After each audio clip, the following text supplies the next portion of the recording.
and that Christians did not worship Jesus as God until at least 100 years later. So I think one of the confusing things is when we say worship, what do we exactly mean? And worship as God, how is that exactly defined? Now we can see throughout the centuries, and what he's talking about is the revolts that happened. The last one being the Bar Kokhba revolt. That was like the big one. That was the last one. That was, I believe, around 130. Someone can correct me in the comments below. But I think Brad and I would agree with you, MJ, to a degree that Jesus does receive worship. I think distinctively as what and how, that's kind of the thing that we will disagree on. Only because right here in Matthew chapter 28, verse 9, this is the Tree of Life version, so it's kind of like the Hebrew New Testament. It says, "Behold, Yeshua met them. Shalom," he said. They drew near, grasped his feet, and they worshipped him.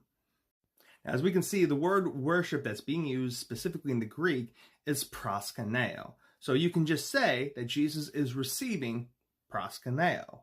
Now, I think this is where it gets a little tricky, because if we're going to say that Jesus is fully man, fully God, second person in the Trinity, everything like that, or even the Godhead, because he receives proskuneo, well, that becomes problematic. Now, this specifically is 1 Chronicles chapter 29. So if you go here in verse 20, at the end of it, it says, "The whole congregation blessed Yahweh, the God of their fathers. They bowed down and fell to prostrate before Adonai and the king." So this prostration that Yahweh, Yud-Heh-Vav-Heh, is receiving is the same as the king.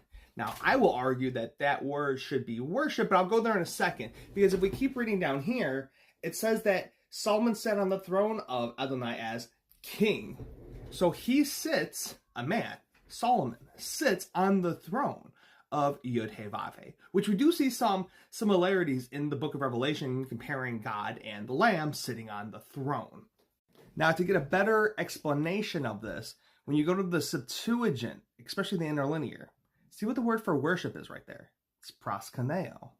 So just as Jesus receives proskuneo, Yud-Heh-Vav-Heh receives proskuneo. So Jesus is God because he receives proskuneo.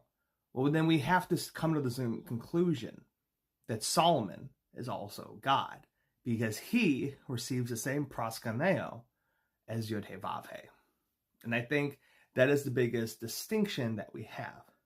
And yes, MJ, I'm going to go back to agency, because just as Solomon was selected for this role, so was Jesus. Solomon was given power and authority, so was Jesus. Jesus is also called an apostle, sent by the Father.